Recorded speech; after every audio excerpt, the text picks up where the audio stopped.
बिदई नामक गांव जो कि महाराष्ट्र में है, जहां रात होते ही जिन्नों का टाइम शुरू हो जाता था।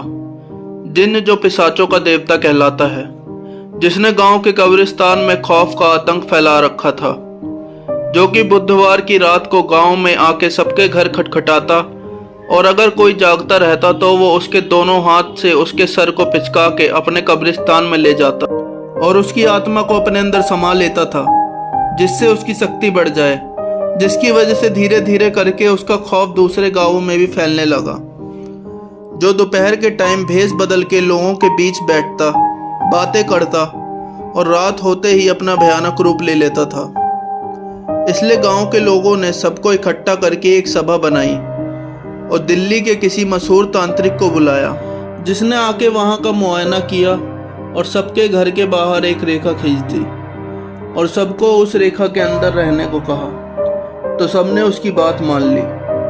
जब रात हुई तो जिन गांव में आया और लोगों के घर की ओर जाने लगा, पर जब उसने एक पांव रेखा के अंदर रखा तब उसे इतनी तेज झटका लगा जिससे वह पीछे गिर गया।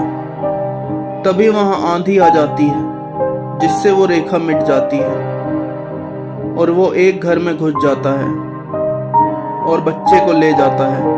तभी वो लोग तांत्रिक के पास जाते और उसे सारी घटना बताते हैं। फिर तांत्रिक लोगों के साथ कब्रिस्तान की ओर जाता है तो वहां कोई नहीं होता।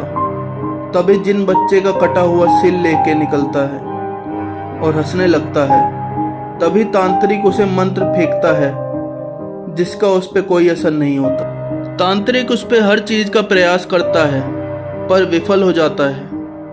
तब वह तांत्रिक काली माँ का आह्वान करता है।